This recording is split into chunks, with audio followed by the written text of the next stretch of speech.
Fala pessoal, estou aqui de novo com mais uma entrevista fantástica, dessa vez comigo aqui Carlos Mendes, jornalista do Pará com mais de 40 anos de experiência, trabalhou nos maiores veículos de informação do Pará e esteve em loco na pesquisa da Operação Prato juntamente com, na época, o capitão Iregi Holanda. Fala Carlos, obrigado pela participação. Eu que agradeço, Thiago. É um grande prazer, uma grande alegria te reencontrar, ainda que distante, né? A gente não poder dar aquele abraço, compartilhar, bater aquele papo gostoso que a gente sempre vinha tendo naqueles congressos, naqueles seminários de ufologia, né? Verdade. Mas acabando esse isolamento, a gente vai ter um congresso. Se Deus quiser, a gente se encontra, se não for nesse, no próximo, mas em breve. Meu amigo, você lançou um livro na revista UFO, Luzes do Medo, esse livro aqui que eu já li. Já elogiei ele para todo mundo e para você, pessoalmente. Esse livro aqui é fantástico, conta fatos e aspectos do fenômeno chupa-chupa que aconteceu na década de 70 aí no Pará, que nenhum outro lugar tinha. Por que nenhum outro lugar tinha? Porque você estava no meio, você participou. Você trouxe fatos que ninguém sabia. Como que isso começou? Como é que você entrou na Operação Prato? Como você entrou nessa investigação em 1977? Eu entrei movido por uma palavra que eu considero chave no jornalismo, né? O ceticismo.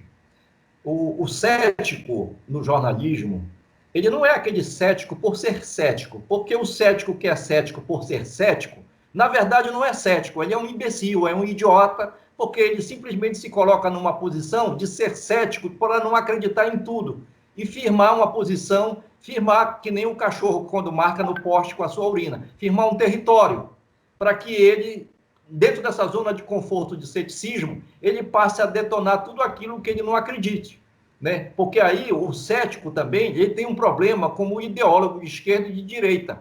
Eles adotam a famosa imunização cognitiva. Eles isolam um compartimento do cérebro e tudo aquilo que vai de encontro às crenças deles, porque aí envolve crença, né? Não envolve convicção, não envolve provas, não envolve a busca da verdade, mas envolve sim uma crença. Então, tudo que contraria essa crença, eles descartam, eles detonam e dizem que aquilo não existe. Então, o cético, por ser cético, age assim. Agora, o cético que é jornalista, ele vai a campo para investigar, ele chega logo duvidando de tudo.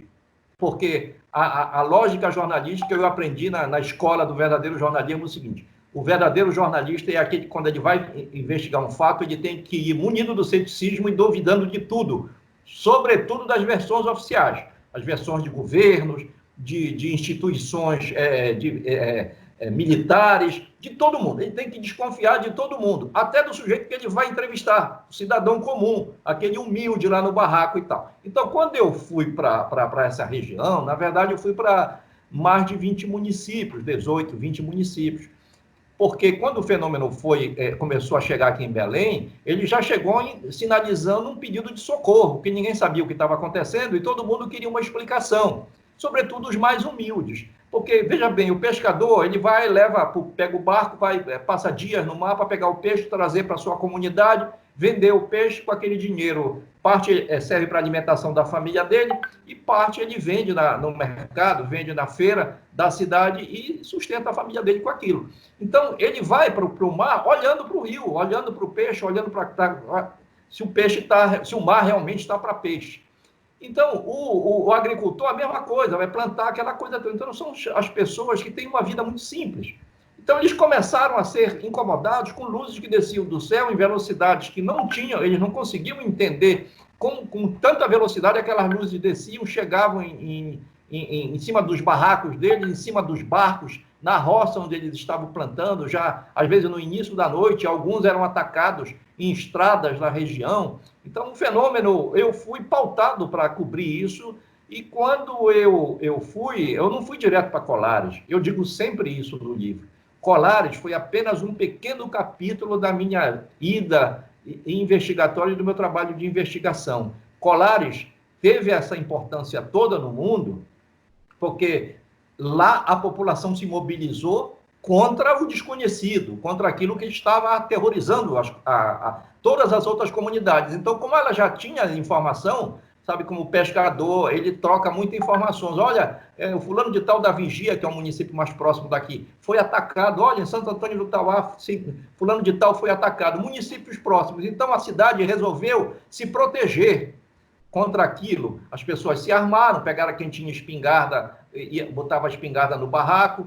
Quem não tinha, comprava fogos de artifício. A cidade da Vigia, que fica mais ou menos a uns 20 quilômetros de Colares, é a cidade que abastece a cidade de Belém durante o Círio de Nazaré, aqueles fogos, aquela procissão de 2 milhões de pessoas na rua, aqueles fogos que homenageiam a passagem da Santa num caminho de 4 quilômetros, quando ela percorre naquela romaria imensa, né? aquele que eu costumo chamar isso ali, que é um oceano de gente no mar de fé.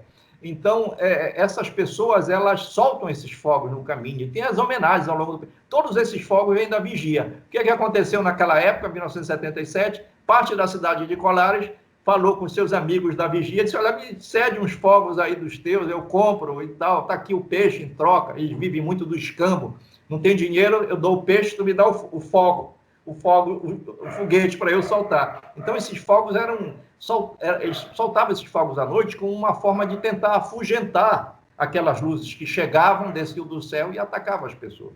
Então, eu fiz um trabalho de investigação que terminou praticamente naquela região, da Vigia, Baía do Sol, Colares, Mosqueiro, próximo aqui a Belém, né? Colares, ela fica bem próximo de Belém, fica em torno de 90 quilômetros, 98 no máximo, né? É uma ilha.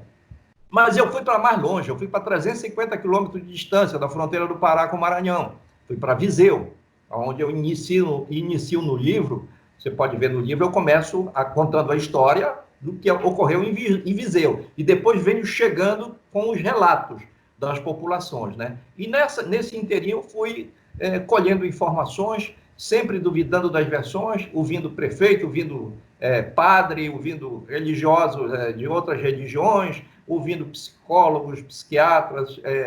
Naquela época, a parapsicologia estava no auge, né? Todo mundo no Brasil tinha aquelas mesas, aquelas reuniões de parapsicólogos. Todo mundo, quem não conseguia explicar determinados fenômenos, ia em busca da parapsicologia. Hoje nós temos diversas vertentes para tentar explicar os fenômenos inexplicáveis, e a parapsicologia, eu acho que até hoje está numa queda, numa decrescente, né? Pouco se ouve falar em parapsicólogos, se ouve muito falar em ufólogos, sobretudo os ufólogos de internet, que não pesquisam absolutamente nada, né?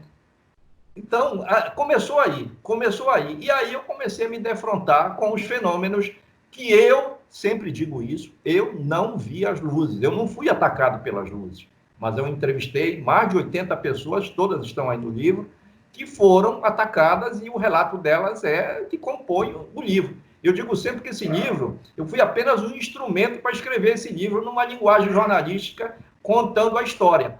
Porque, na verdade, quem escreveu esse livro foram os leitores, foram as pessoas atacadas. Você vê que tem relatos delas todas, e as autoridades que pesquisaram isso tudo. Você vê o capitão Holanda falando ali, aquela briga comigo, com outras pessoas, ele tentando impedir a divulgação dos fatos da imprensa, porque havia uma censura muito grande. Naquela época, nós vivíamos sob um regime militar, onde não havia a liberdade de expressão ampla que nós temos hoje, né? Hoje você pode esculhambar com o presidente da República, com o ex-presidente da República, com qualquer um, comigo, com você, e fica tudo por isso mesmo. Se você se sentir ofendido, você vai e processa o sujeito lá. Qual é o limite da esculhambação? É a lei. Ultrapassou esse limite, você vai lá e processa. Naquela época, quem é que ia processar uma luz que desce do espaço? Quem é que ia investigar, como bem disse um delegado para mim? Como é que eu vou, seu Carlos Mendes? O delegado Arlindo Peck Dourado, delegado de polícia, já é falecido. Foi a primeira pessoa, a primeira autoridade policial no interior que eu encontrei. Encontrei o Arlindo Peck Dourado, lá em Viseu. Eu disse, delegado, e aí, o chupa-chupa? Ele disse, olha, foi até bom você ter vindo aqui, meu amigo, porque eu estou com uma dúvida, já reuni com a polícia. Como é que eu vou pegar esse tal de ET? Eu vou prender? Eu vou algemar? Eu vou dar voz de prisão? Né? Se ele vem de cima e eu estou aqui embaixo? Então, não tem como, isso eu não sei como fazer. Eu estou pedindo a autorização do secretário de Segurança em Belém, do governador, já pedi. e eu encontrei o governador. Essa etapa não está no livro, tá? Isso virá em outras coisas, porque muita coisa não foi anexada ao livro. Esse livro aí, com 267 páginas, ele era para ter mais de 500 páginas. Boa parte desse, quando o Gevaé me disse, olha, já está grande, eu digo, então vou cortar muita coisa aqui, ele disse, fica para uma próxima edição, Mendes, usa essa estratégia da próxima edição, tu tem muitos fatos, tu não inventaste, esses fatos foram ali, foram coletados, então guarda isso para uma outra oportunidade, que eu sei que tu sabe muita coisa, e de fato eu sei, e pretendo, num novo livro, contar mais coisas, inclusive fazendo aquilo em jornalismo que a gente chama de suíte, que é dar sequência àquele fato que foi investigado com novos fatos que surgem em razão daqueles relatos anteriores. Então, eu já estou fazendo isso. Tá? Já foi, inclusive, procurado por gente que, da Operação Prato, que está vivo e que disse que tudo que eu escrevi aí é verdade, mas que eu deveria escrever as coisas que eles gostariam de falar e não têm coragem. Porque mesmo na reserva, eles ainda temem que sejam procurados pelo... Tem essa cultura no Brasil também, sabe? Os homens de preto não existem só nos Estados Unidos. Existe de alguém, de repente chega um cara, para um jipe na tua casa, um carro na tua casa, até um Uber na tua casa, desce um sujeito em roupa que não é militar e chega lá e diz, meu amigo, como é que você falou isso para esse jornalista? Venha cá. Você vai... Não, e nem isso, o Carlos. A pessoa aposentada, né, tá na reserva, no mês seguinte ele vê que o soldo dele não foi depositado. E ele vai procurar, por que você quebrou com a sua palavra? É verdade. Dá um jeito. Então o pessoal fica realmente com medo. Pegando esse gancho que você está falando, você falou que você não viu, você foi para a cidade do interior, que realmente o pessoal da equipe da aeronáutica não chegou aí, eles ficaram mais ali pelo centro, Colares, ali da Mosqueira, essas coisas. Eu cheguei 4 meses antes deles. Então, quando você chegou, já estava no ápice? Ou o ápice aconteceu quando eles chegaram? Quando é que teve esse ápice? Não, o ápice já existia quando eles chegaram. O que houve foi uma intensificação disso, em razão deles estarem em Colares. Parece até que pelo fato deles saberem que eles estavam em Colares, dessas luzes, ou daqueles que guiavam essas luzes estarem lá em Colares, atacando, eles passaram, inclusive, a aparecer para os próprios militares. Né? Se eles tivessem ido a campo... Tem um episódio que o Holanda fala que viu, né, um ser, inclusive, na frente dele e tudo mais. E muita coisa precisa vir à tona, viu, do que ele disse que viu. Muita coisa precisa vir à tona. Eu sou Tem mais coisa? Muito mais coisa. Há relatórios, esses relatórios, e infelizmente aí entra parte do imbróglio que ocorreu comigo recentemente, que nós vamos falar no final, tá? Em que tentaram montar uma farsa de que eu sabia mais coisas e que eu entreguei para a Discovery Channel. Isso é uma mentira, isso é uma farsa, eu vou desmontar isso no final dessa tua live. Vai ser interessante as pessoas... Eu estou dando o pontapé inicial de uma grande ação dos Estados Unidos contra o canal Discovery Channel. Voltou aqui. Deixa eu lhe perguntar. O que nós temos oficialmente é que uma pessoa morreu devido a ser atingida por uma dessas luzes do chupa-chupa. Mas eu particularmente acredito que possa ter ocorrido muitos outros óbitos que nem chegaram ao conhecimento das autoridades ou que, se chegaram, foram acobertados. Você pensa isso também? Muito, muito. Tanto que eu pesquisei as 4 pessoas que teriam morrido. 2 que vieram trazidas pela própria doutora Velaide Cecim, e ela já falou sobre isso, que 2 que ela atendeu, ela encaminhou para Belém, para o Hospital dos Servidores aqui em Belém.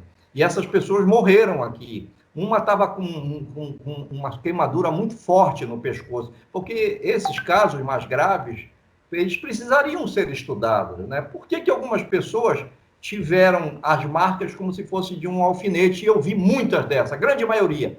E outras tiveram queimaduras bem maiores, em regiões vitais do corpo, que aí gerou uma infecção e essas pessoas morreram, né, em razão dessas infecções. Não puderam cuidar. E os médicos dermatologistas ficaram assustados. Eles nunca tinham visto ou estudado agressões à pele daquela forma. E os laudos, o que é pior, e eu conto isso aí no livro, os laudos simplesmente desapareceram do Instituto Médico Legal aqui de Belém.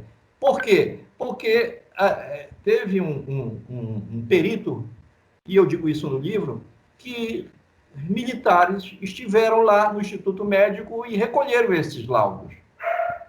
Isso deveria fazer parte da Operação Prato. Você concorda comigo? Já que havia uma investigação e quem estava sob o comando dela era o Coronel Camilo, que era o chefe da DOS, que era o Serviço Secreto da Aeronáutica, né? Acima dele, o brigadeiro Protásio Lopes de Oliveira, que era o comandante do 1º Comando em Belém à época, e abaixo dos dois, subordinado aos 12 e comandando, já na segunda fase da operação, o capitão Holanda.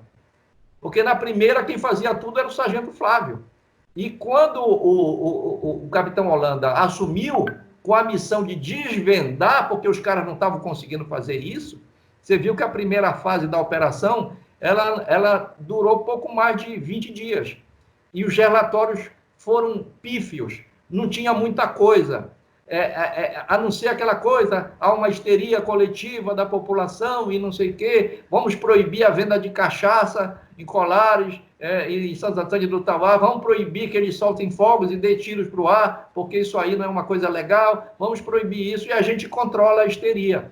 Só que, ao invés deles controlarem, a coisa fugiu ainda mais do controle deles. Foi quando entrou o capitão Holanda, né, com a experiência que ele tinha, de distúrbio, de multidão. O capitão Holanda era um agente da aeronáutica que monitorava as manifestações de massa em Belém contra o regime militar. Então, tinha muita passeata de intelectuais, do pessoal da Universidade Federal do Pará, que na época era a única universidade que tinha. Hoje aqui tem centenas de universidades aqui.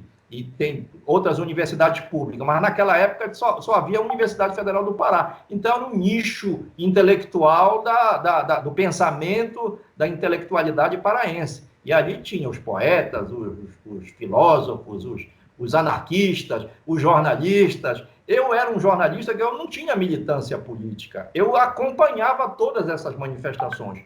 E todo mundo, e eu já conhecia o capitão Holanda daí, entendeu? Bem antes da Operação Prato, eu já conhecia o capitão Holanda. Por quê? Porque vira e mexe, ele estava com uma máquina fotográfica, disfarçado no meio da multidão, no meio das reuniões, ou entrando em reuniões de sindicato, de grupos estudantis e tudo mais, e sempre ele estava ali. E as pessoas sabiam que era um militar, então ninguém hostilizava com medo de que ele trouxesse a repressão para dentro daqueles locais onde havia reuniões. Então vamos tolerar ele, mas não vamos falar certas coisas. Mandavam indireta, sabemos que aqui tem um espião aqui dentro e tal. E Holanda nem se mexia, ele ficava na dele como ali, sabe? Depois sair. Todo mundo sabia, tanto que quando eu cheguei em Colares, né? A primeira, quando ele me viu, ele veio ao meu encontro a primeira vez lá na cidade, foi naquela frente da cidade. Você já esteve em Colares, não já? Aquela frente do rio ali. Não, Colares não, já estive em Belém, Colares ainda não fui. Lá na frente da cidade, na época, tinha, do lado do mercado, onde eu fiz muitas das vigílias na época, eu ficava as madrugadas todas ali olhando para o céu, com um caderninho da mão e um gravador do outro. Não para entrevistar o ET, mas para entrevistar os colonos que eram vítimas da coisa, entendeu? E do lado mas se o ET aparecesse lá, você entrevistava ele. Também, eu ia tentar. Ou, inclusive, o delegado Arlindo Pectorado chegou a dizer isso para mim: olha, quem sabe se você não é mais feliz do que eu? Eu não posso prender o ET, mas você pode entrevistar o ET. Eu digo, não diga isso, delegado. Que poder eu tenho esse para entrevistar uma entidade que eu não sei nem se é ET mesmo, ou será o que é? Ele disse, não, é muito misterioso.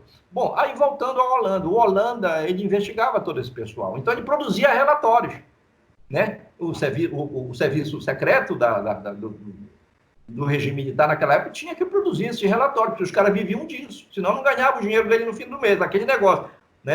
Que tu falaste ainda há pouco, o cara não vai falar da Operação Prato, porque no fim do mês ele pode ter algum problema na pensão dele, na coisa dele. Olha, você falou, tá, vamos suspender a tua pensão, o cara teme represálias, né, de todo tipo. Então, se ele não produzisse os relatórios, eles também poderiam ser penalizados. Então, o Holanda, quando me viu lá, que ele me viu, você, né? Você não é aquele comunista das manifestações de Belém, aquele jornalista comunista. Eu disse, capitão, o senhor comete um equívoco. O senhor sabe que eu não sou comunista.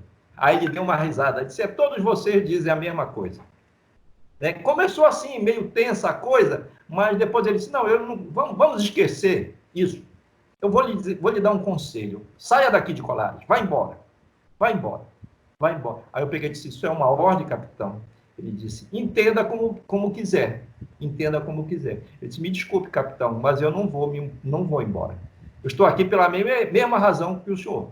O senhor não veio para investigar? Pois é, eu estou aqui como jornalista para investigar. Ele disse, mas a natureza da sua investigação não tem nada a ver com a natureza da minha investigação. A minha é militar, a minha é uma investigação séria. Aí eu disse, poxa, capitão, eu lamento que o senhor esteja querendo desqualificar o meu trabalho, mas tudo bem, tudo bem. Eu vou entrar em contato com a minha redação, com o meu diretor de redação, meu chefe de jornalismo, com a empresa onde eu trabalho, que era o Jornal Estado do Pará, mas eu, de antemão, já lhe digo, se depender de mim, eu ficarei aqui. Aí ele deu um risinho assim, saiu, foi embora. Como quem diz, vamos ver, né? Vamos ver. No dia seguinte, logo cedo, como só tinha essa pensão, todo mundo tinha que tomar café lá, inclusive o pessoal da Operação Prato, eu estou lá. Ele voltou e disse, você ainda está por aqui? Bom, a balsa vai sair 7 horas, porque para atravessar para lá tem uma balsa que atravessa o rio Guajará-Mirim. Você pega coisa de uns 200 metros, atravessa o rio, do outro lado já é Colares. Do lado daqui que você pega a balsa, é uma localidade chamada Penhalonga, que já fica no município de Santo Antônio do Tauá. Você pega a balsa e atravessa para Colares. Então, essa balsa, ela tinha uma hora para... Era 6, 8, 10, 12... De 2 em 2 horas, ela fazia uma viagem. Então, ele disse, olha, você está aqui, são 7 horas, 9 horas... Bom, a balsa começa a sair 9 horas. Então, tem até 9 horas para você ir embora. Assim, né? Me intimidando. E eu disse, não vou sair. Eu já tinha telefonado para Belém. Naquela época, você, para ligar, para falar, tinha que ligar para uma telefonista que ligava para a redação do jornal, e se alguém de plantão atendesse lá, tinha que transmitir o recado. Olha, o fulano tal está na linha, quer falar. O repórter Carlos Mendes quer falar. Aí eu falava com alguém do jornal para pedir orientação. E já tinham dito para mim, olha, Mendes, tu tens uma missão aí, né? Tu vais te intimidar com o capitão Holanda, que todo mundo já conhece ele aqui? Eu disse, não vou me intimidar. E aí eu disse para ele, capitão, a balsa, 9 horas, vai sair sem mim. Eu vou ficar aqui. E eu estava num fusquinha do jornal com um motorista e sem o fotógrafo. Eu lamento até hoje, nesse início, não estar com um fotógrafo, porque o fotógrafo que trabalhava comigo era o Zé Ribamar dos Prazeres, o famoso fotógrafo das fotografias que a aeronáutica tomou, as fotos dele, se apropriou das mais de 200 fotos dele. Ele estava na Baía do Sol, porque a pauta estava dividida, de um lado, repórteres, eu ia para cá, eu já estava fazendo sozinho esse trabalho, já tinha vindo de todos aqueles outros municípios, eu comecei meu trabalho no final praticamente de segunda quinzena de maio de 77. Aí, quando eu estou falando em Colares, já estou falando de setembro, outubro de 77. Olha o tempo já quase no final da operação, né? Exatamente. Já era a fase mais intensa da Operação Prato do ponto de vista militar. Mas, para mim, eu já sabia tudo o que estava acontecendo. Então, era por isso que hoje, eu analisando, eu vejo o seguinte, o capitão Holanda, o coronel Camilo, eles não me queriam lá, porque eles sabiam que eu sabia mais do que eles. Eu já tinha mais elementos do que eles. E eu não queria cooperar. Várias vezes me foi sugerido que eu cooperasse, eu prestasse tipo uma... Isso eu vou contar, eu não gosto de falar sobre isso, que eu vou contar numa outra, no meu livro, tá? É só para resumir. Eles queriam que eu cooperasse, prestasse uma espécie de depoimento, contando tudo que eu tinha apurado. Ora, a essência do meu trabalho estava em trazer os fatos, como eu tinha apurado, né, inéditos, para os leitores do jornal. Então, não ia quebrar um compromisso profissional para atender não era nem intimação, mas um pedido de colaboração dos militares, para que ajudasse na investigação. Né? Eu cheguei a dizer para um deles o seguinte, olha, não tem sentido, porque se o jornalista virar um policial e passar a ser um colaborador da polícia, na redação dos jornais vai ser exigido os policiais que eles virem repórteres, e ajudem com as informações que não chegam nas redações e que só a polícia sabe. Então não tem sentido. Cada macaco no seu galho. Eu investigo os fatos jornalísticos e vocês investigam o que vocês vão investigar, os fatos militares que estão por trás, ou estariam por trás da Operação Prato. O que eram os fatos que eles iriam investigar? Primeiro, havia suspeita de que comunistas estariam por trás dessas supostas manifestações das luzes atacando as pessoas. Mesmo que as pessoas aparecessem se queixando, o psiquiatra, doutor Ernesto Póvoa, que está aí no livro, a foto dele, a íntegra da entrevista dele no livro, ele diagnosticou apenas 2 pessoas. Ele só entrevistou 2 pessoas atacadas pelas luzes. E, em cima disso, ele formou um diagnóstico psicológico, de que as pessoas eram vítimas de alucinação, de histeria coletiva. E ele usou esses 2 diagnósticos para fazer um diagnóstico padrão de todas as pessoas que foram atacadas pelas luzes em outros municípios, sem ter estado naqueles municípios. Ora, a ação básica de um médico é fazer aquilo que a gente chama de anamnese, né? É cara a cara com o paciente, cara a cara, para você fazer o diagnóstico. Então, ele só viu duas pessoas, e viu as pessoas, inclusive no local é onde eu digo que aconteceram fatos mais aterradores do que em Colares, que foi em Santo Antônio do Umbituba, que é uma localidade... Conta um caso desse pra gente. Um caso desse, eu chego determinada noite, eu estava em Colares e saí. Então, como ficava a 6, 7 quilômetros da cidade, Colares, a Santo Antônio do Umbituba, numa estradinha que você vai em direção à cidade da Vigia, aí tem um ramal, que aqui o pessoal chama de caminho de rato. Tá? É um ramal no meio da mata, que só dá para passar um carro. Aí, 5 quilômetros dentro da estrada, lá dentro, você tinha a margem de um rio, e tinha um povoado. Esse rio é o rio Bituba, que é, na verdade, o rio é Umbituba, que eles chamam de Bituba. E tinha um povoadozinho lá. Esse povoado tinha mais ou menos umas 30 ou 40 casas, barracos de madeira. Palha, madeira, um ou outro com tijolo ainda precário, ou de barro. Muita casa de barro, com palha. Então, moravam mais ou menos ali uma média de umas 150 pessoas. Uma média de 150 pessoas naqueles 30 barracos. Uma média de 5 por barraco. 5 pessoas, 5 famílias por barraco. E eu chego lá numa noite com o fotógrafo Zé Ribamar dos Prazeres e com o motorista Carlito, estava dirigindo o veículo do jornal. Nós chegamos lá, quando nós chegamos, o delegado Amin Fernandes, que era um bate-pau da polícia, ele não era delegado, ele era informante da polícia. Ele chegou correndo e veio receber a gente. Porque a gente, para chegar lá nesse ramal da estrada, quando pegava a estrada principal e chegava no ramal em direção a Santo Antônio do Umbituba, era uma área de atoleiro. Então, às vezes tinha hora que o carro patinava, você tinha que saltar no meio da escuridão, empurrar o Fusquinha para ele pegar de novo e ir lá. E assim nós chegamos lá. Para sair era a mesma coisa. 1977, quer dizer, não havia urbanização. Hoje a estrada da Vigia está toda asfaltada, até aqueles ramais tem asfalto, a cidade de Colares está todinha asfaltada. Naquela época era tudo terra batida, terra batida. A luz era uma luz feita a óleo diesel. Ela chegava às 6 horas da manhã e ia embora às 6 horas da tarde e ia embora às 10 horas da noite, ficava só 4 horas. Quem tivesse o prazer de ter uma televisão, toda a família ia assistir a televisão naquela casa, sabendo que 10 horas ia embora, no meio da programação ia embora, no meio do filme ia embora a luz. Né? Então, o delegado chegou correndo para nós, perguntando se nós tínhamos visto a luz passar. Aí eu disse, não, nós passamos aqui na estrada, não vimos nada disso. Ele disse, pois atacou agora, tem 2 pessoas, nós podemos usar o carro de vocês para levar para o médico? E nós levamos no carro, estou contando isso pela primeira vez, hein? Isso não está no livro. Nós levamos no carro do jornal O Estado do Pará 2 pessoas e para mais de 20 quilômetros até a cidade da Vigia e levamos as pessoas para ser atendidas no posto médico. Uma tinha uma ferida nessa parte aqui, quase pé da orelha.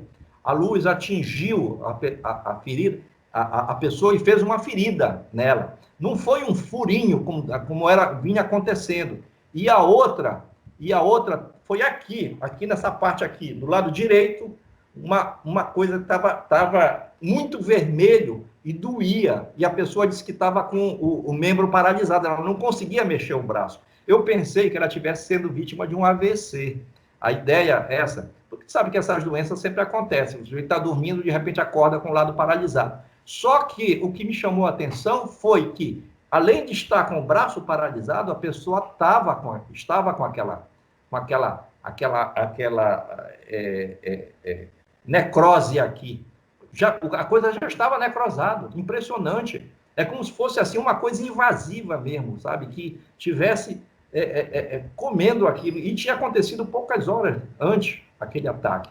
E detalhe, nessa noite eu vim saber que das 150 pessoas que moravam ali, 120 foram embora, na mesma noite, antes de eu chegar lá. Foram para a cidade da Vigia. Quem tinha parente foi para a Vigia. Quem tinha parente em Santo Antônio do Tauá, que fica a uns 30 quilômetros de Ibituba, foi para Santo Antônio do Tauá. Quem tinha parente que morava em Colares, 10, 12 quilômetros, no máximo, foi para lá, para Colares. Então, eles botavam as roupas, os terrenos dele lá na costa e saíram de lá. Ficaram só 20 ou 30 aterrorizadas, absolutamente aterrorizadas. Eu entrei em alguns barracos que tinha gente encolhida num canto e eu encontrei pescador debaixo da cama.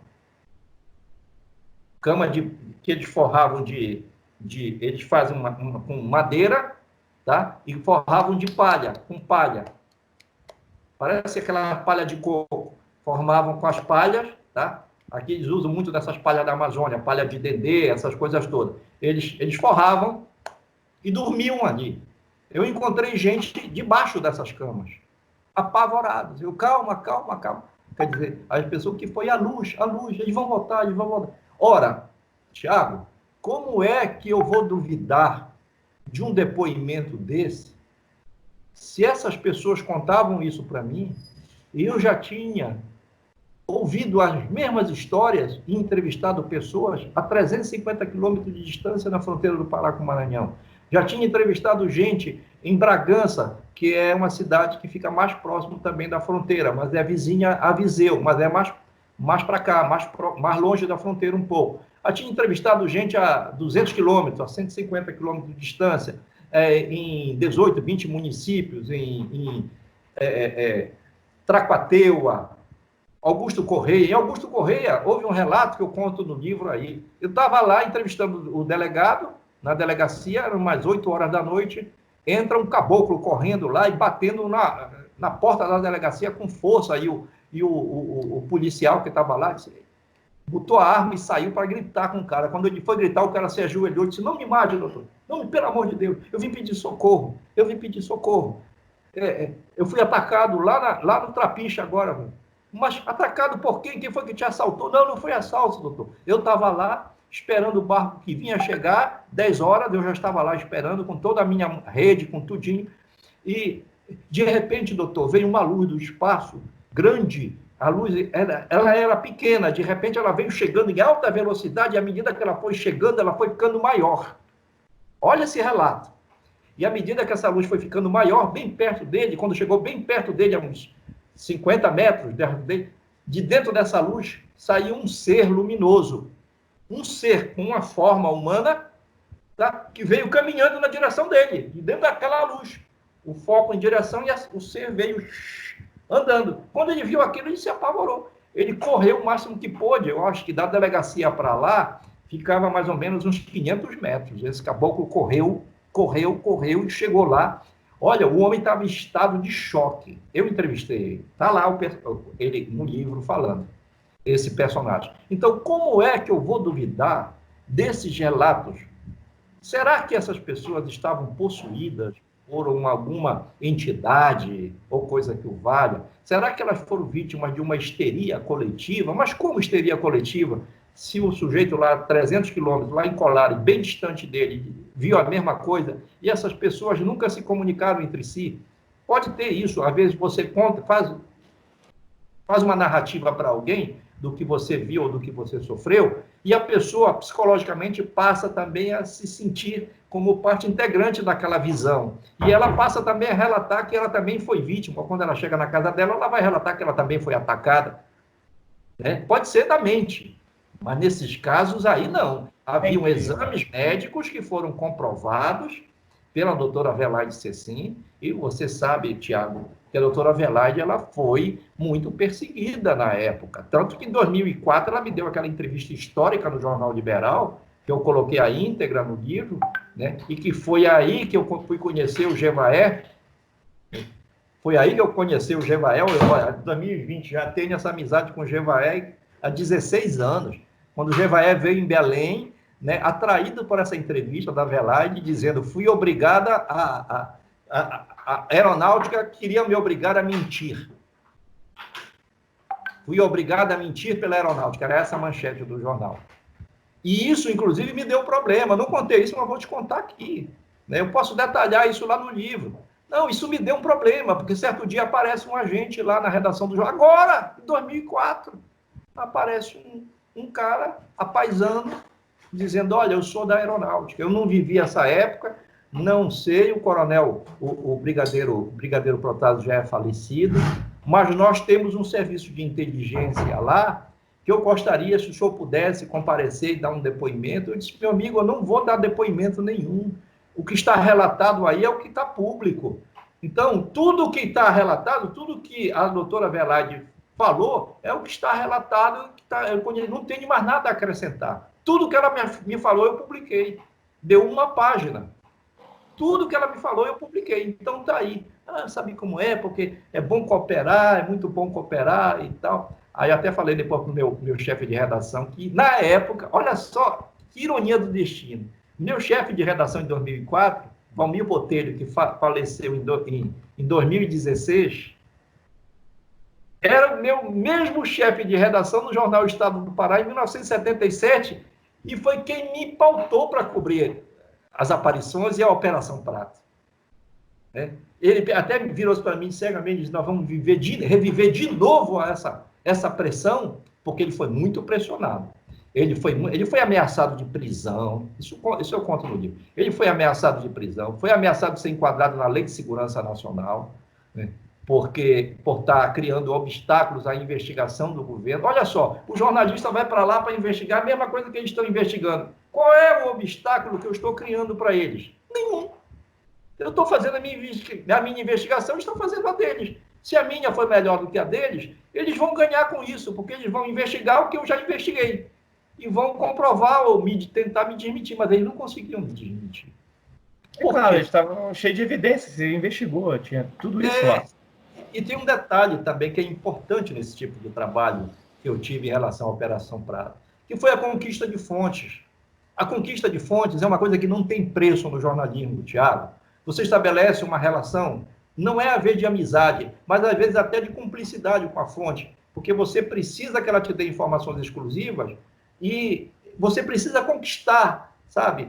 Ter credibilidade junto à fonte. E isso existe um jogo de cintura muito grande, sabe? Você passa dias conversando com a pessoa, você nem toca no assunto que você quer do seu interesse, sabe? Até a pessoa sentir que ela pode confiar em você. Aí, um certo momento em que ela passa a confiar em você, você diz, bom, agora é o momento, né? Psicologicamente, ela já está preparada para o que eu vou perguntar, e eu vou perguntar. E geralmente dá certo, assim.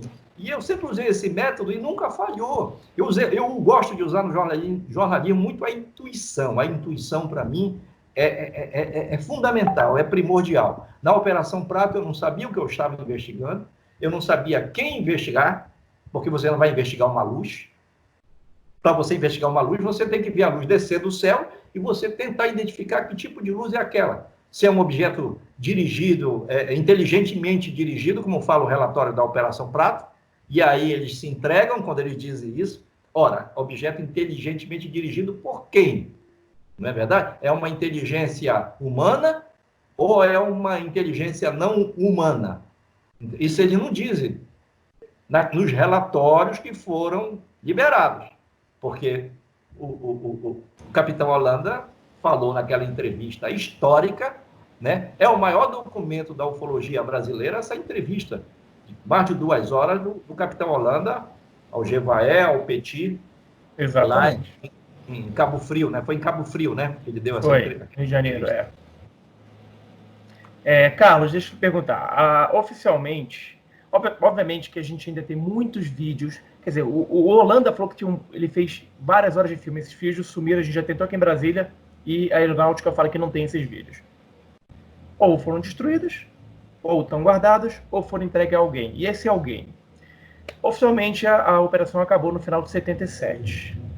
Mas há rumores de que ela prosseguiu não pelas mãos do governo brasileiro, mas pelas mãos do governo norte-americano, que veio a Colares, a Belém, para continuar a investigação.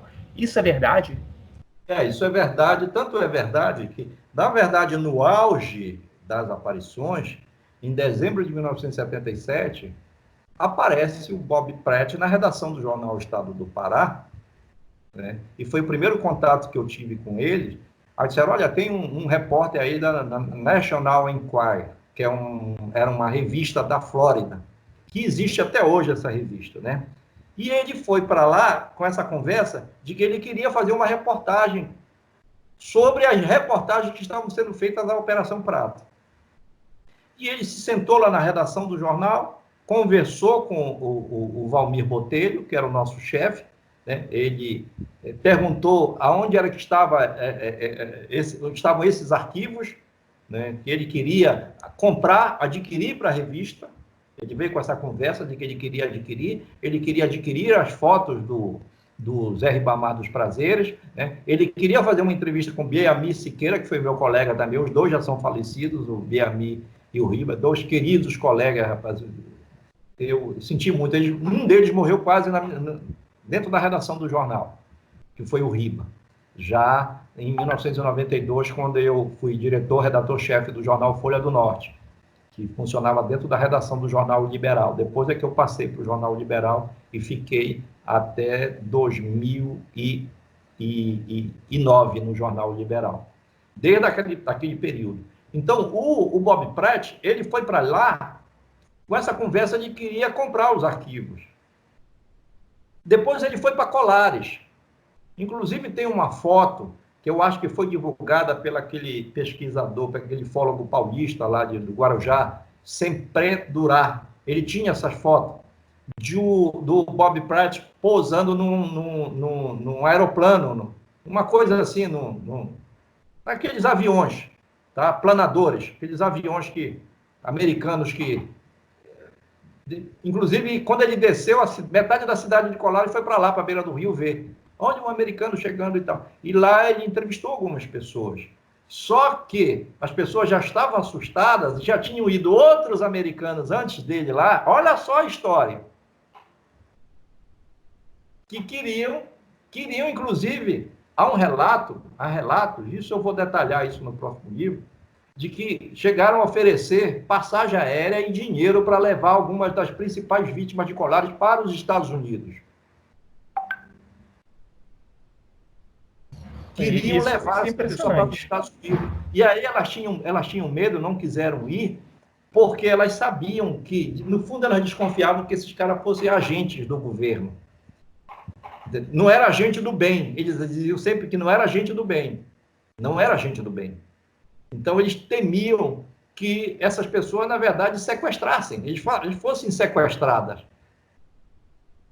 Entendeu? E o Bob Pratt, quando saiu, ficou aquela sensação clara entre nós, os repórteres que cobriam a Operação Prato, o Riba, eu, o Biami Siqueira, o Nelson Pantoja, que era o nosso editor, o Valmir Botelho, o pessoal todo que fazia parte dessa equipe que estava fazendo as pautas sobre a Operação Prato, de que o Bob Pratt nada mais era do que um agente da CIA disfarçado de repórter. E no livro, logo depois, um repórter se infiltrou, quer dizer, um falso repórter, um peruano, que usava uma camisa escrito Cusco e tinha aquelas pirâmides, tá?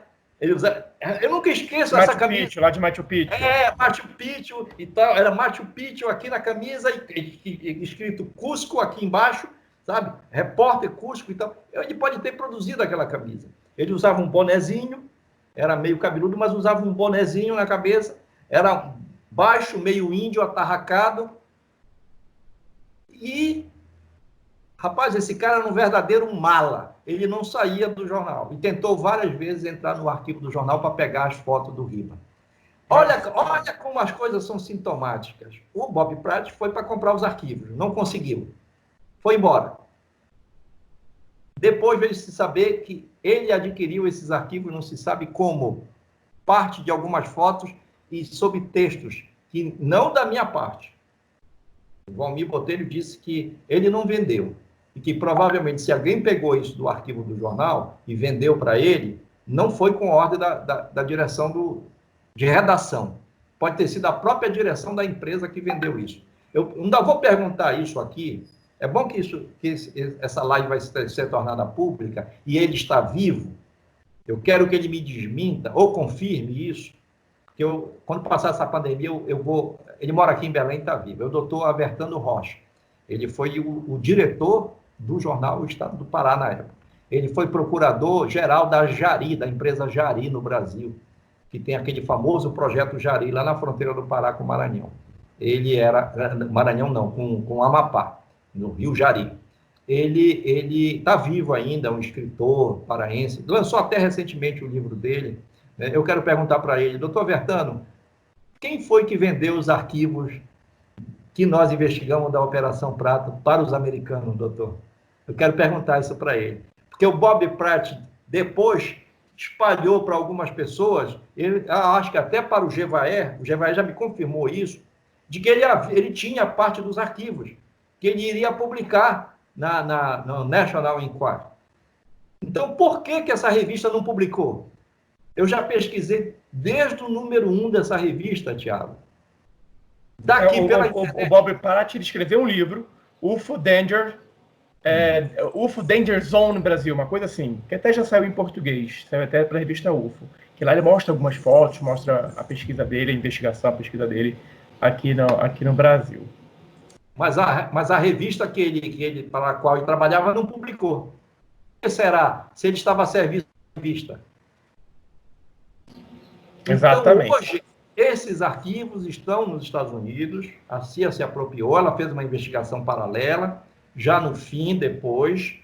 Quando o General Shoa esteve comigo, nós fizemos aquela célebre vigília lá na Baía do Sol, em setembro de 1979, com a equipe do Globo Repórter, que produziu um programa chamado Ufomania, em que eu apareço lá no final, cabeludo ainda na redação do Estado do Pará, me colocaram montaram um mapa do Pará na redação lá, me deram uma varinha de cordão, então parece um professor aparecendo lá, mostrando os paralelos, porque eu tinha uma teoria que até hoje, eu tenho essa tese, de que, por que as luzes estavam nessa região? O Geva até me perguntou na última live que nós fizemos, por que que levou esse bando de luzes dos mais diversos formatos e cores para essa região, nesses ataques sistemáticos que começaram no Maranhão e terminaram no Pará.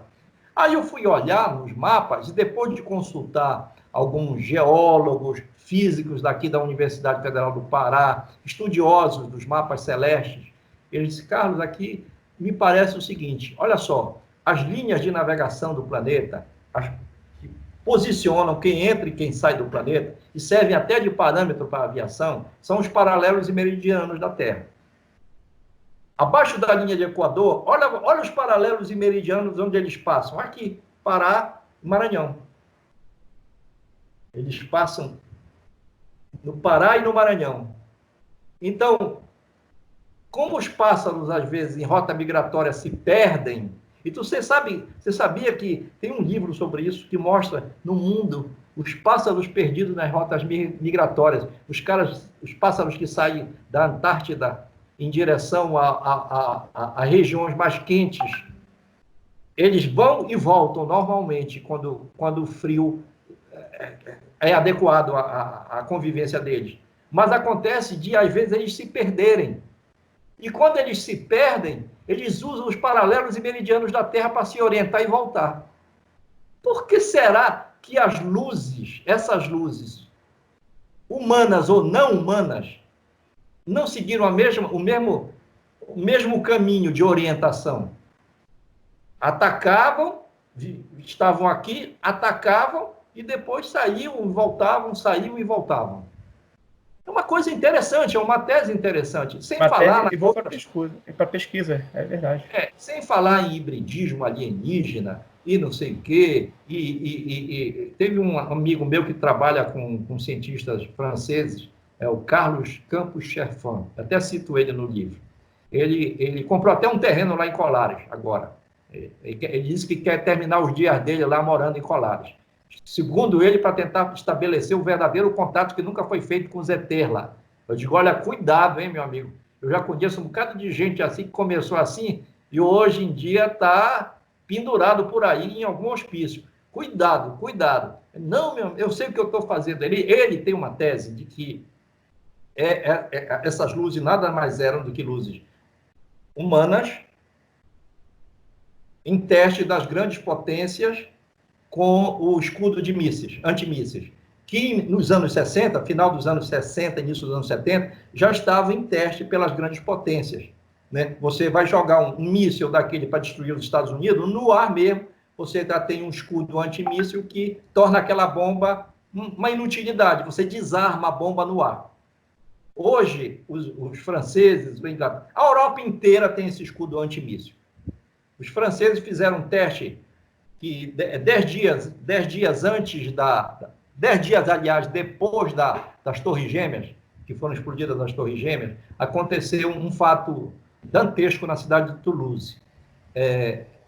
Parece que as Forças Armadas Francesas fazendo um teste com escudo antimíssil, alguma coisa deu errado, e como eles estavam no subterrâneo, numa área subterrânea, onde estavam fazendo esse teste, próximo a uma fábrica de fertilizantes, essa fábrica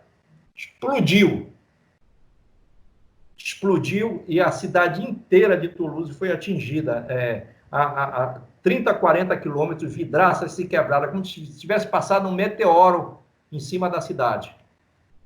Quebrou tudo, o impacto dessa explosão, quebrou tudo. Então, a tese deles é que os americanos já faziam do Carlos Cherfan e a União Soviética vieram para cá fazer testes com escudo antimíssil usando a população de Colares. Agora eu te pergunto o seguinte, eu desmonto isso com o seguinte argumento, mas atacando e tirando sangue? Porque ficou comprovado que havia anemia, havia perda de hemácia das pessoas. A doutora Velaide fez inúmeros exames disso. E não apenas ela. Na Vigia, aqui em Belém, as pessoas que foram submetidas a esses exames acusaram uma grande perda de hemácias, né? E elas ficavam debilitadas depois desses ataques dessas luzes. Então, que escudos antimísseis eram esses que miravam as pessoas? Miravam as pessoas, escudo antimíssil mirando pessoas? Eu acho que ele deve mirar na direção de uma cidade para proteger a cidade de um bombardeio. Não se sustenta, não se sustenta. Carlos, para a gente terminar, vamos falar uma coisa recente, que a gente falou que ia falar. Seu imbróglio com o Discovery Channel, que ele acusou você de ser um informante, né, de entregar documentos, você está até procurando meios legais para processá-los. Como é que isso aconteceu? O que é verdade? O que não é? No dia 2 de maio, está fazendo um ano. Na semana que antecedeu o Dia do Trabalho, na verdade, eu fui avisado de que uma equipe da Discovery, ele já tinha entrado em contato com 2 produtores brasileiros que eles estariam para fazer gravações em Colares e na região sobre o chupa-chupa. Eu pensei, deve ser mais uma daquelas coisas aí.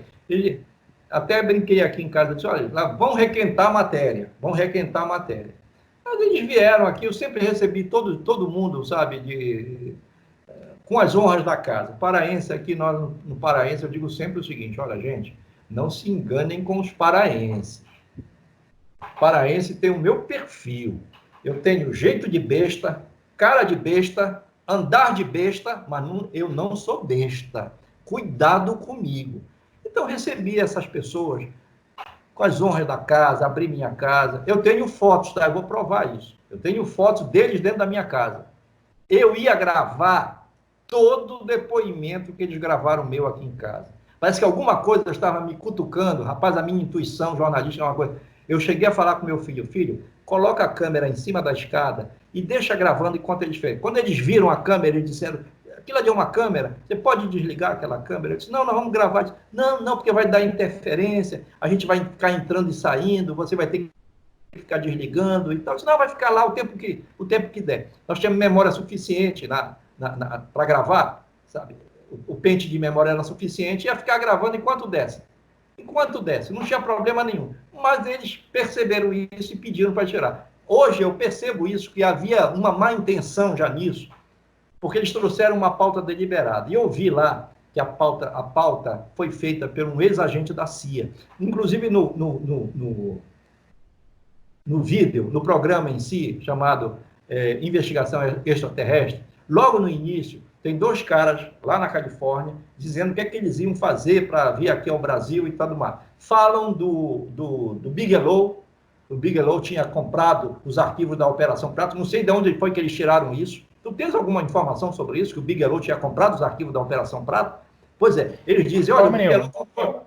Aí, olha aqui, nós vamos, né, a Operação Prato, vamos pesquisar a Operação Prato aqui. Aí, que vamos pesquisar a Operação Prato lá, diz que aparece só 3 registros. Mentira! A Operação Prato, se tu entrar, o nome correto, a Operação Prato até em português, aparece mais de 10 milhões de registros.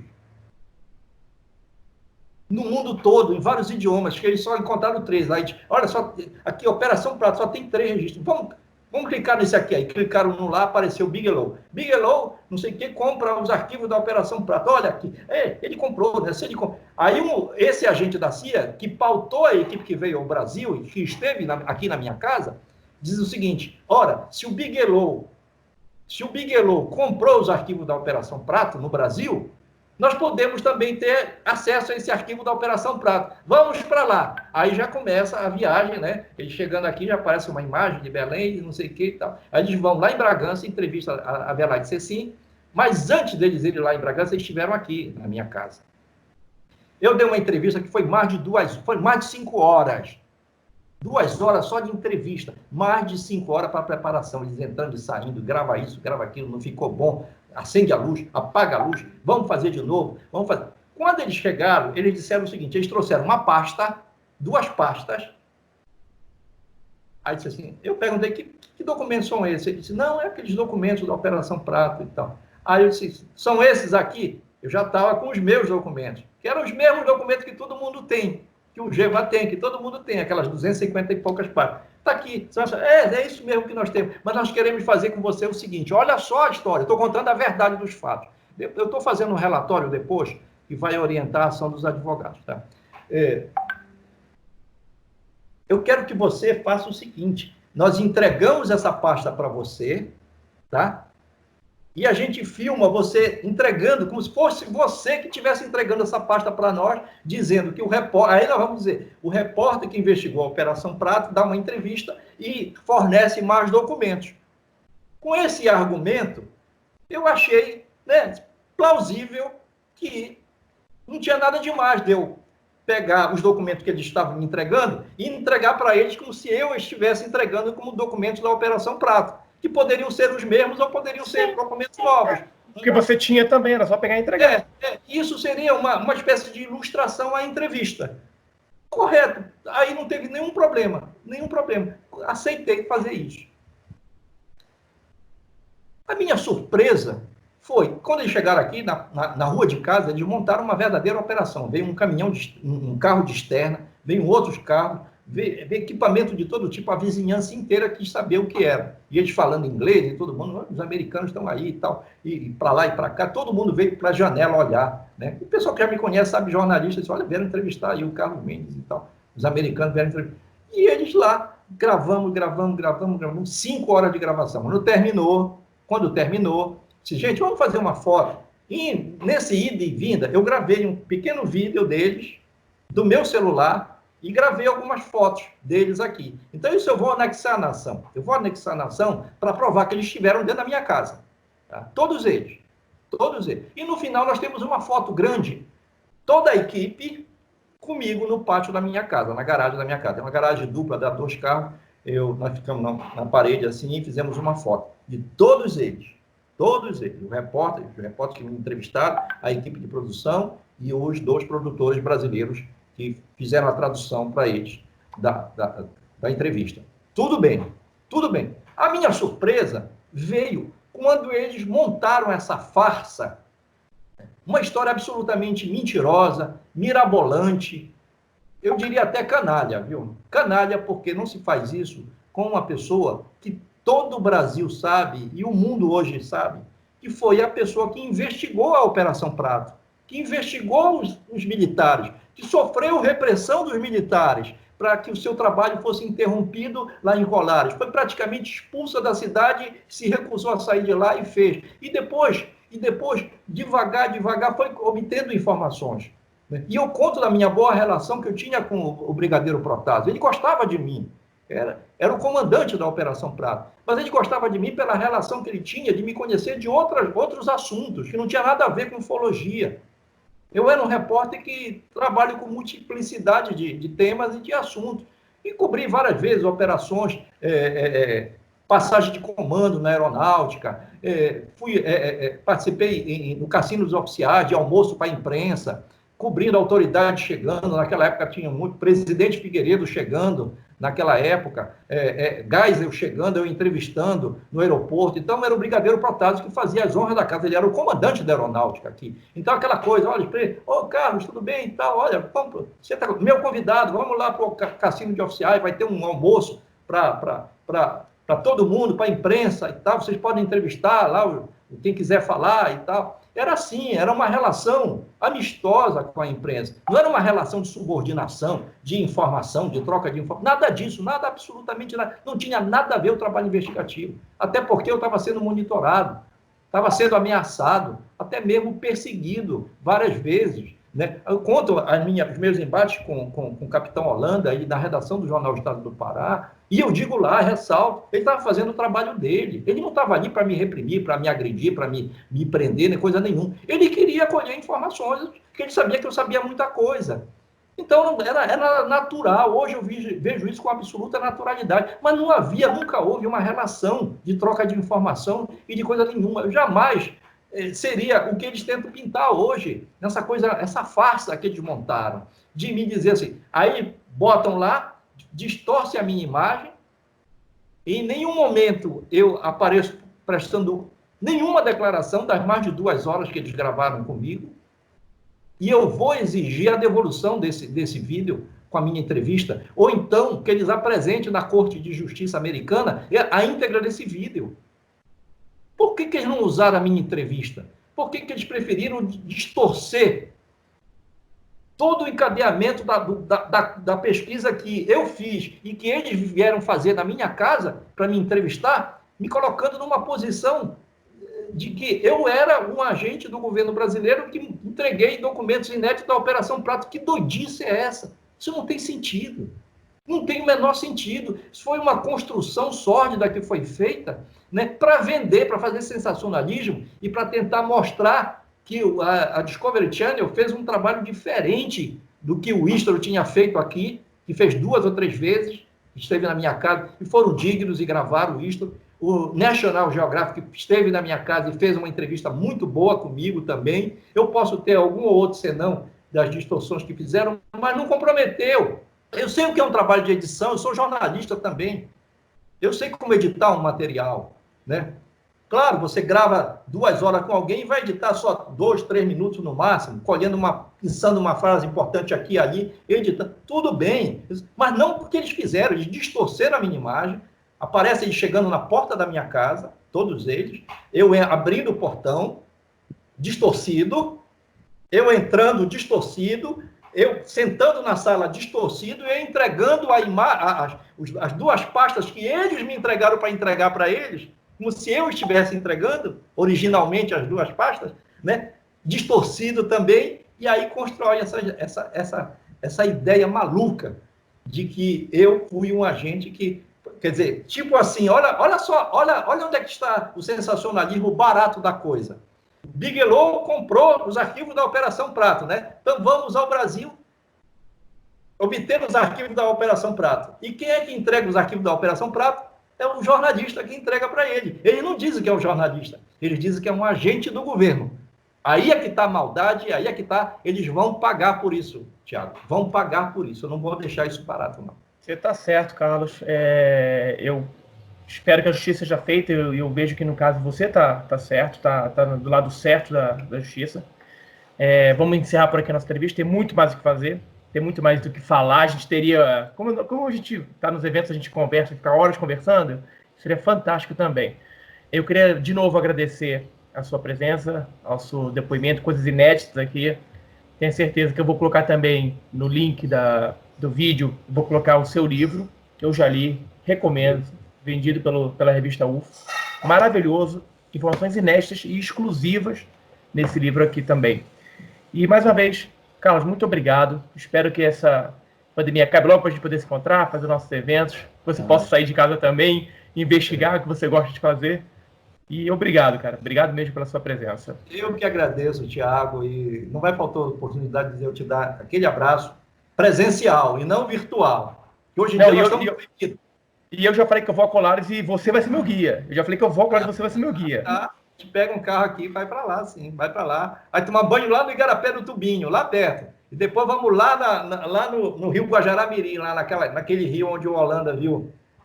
Ótimo. Aquela água que desceu. Vamos lá andar por lá.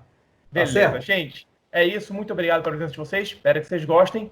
Deixem seu like, deixem seus comentários. Valeu, pessoal. Obrigado.